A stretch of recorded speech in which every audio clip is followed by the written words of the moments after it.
Alright, well, I'm getting there. This is the part that I kind of suck at.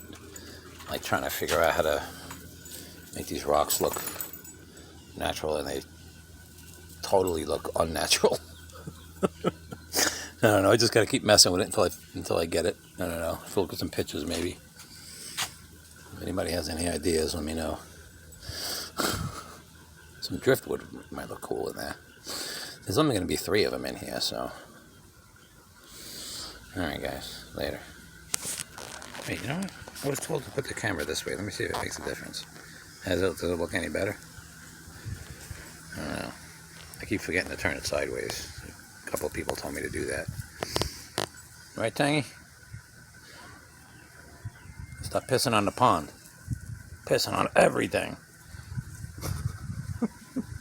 Right, Tangy? Yeah, you just go right ahead. Just go piss right on it. No problem. You guys later.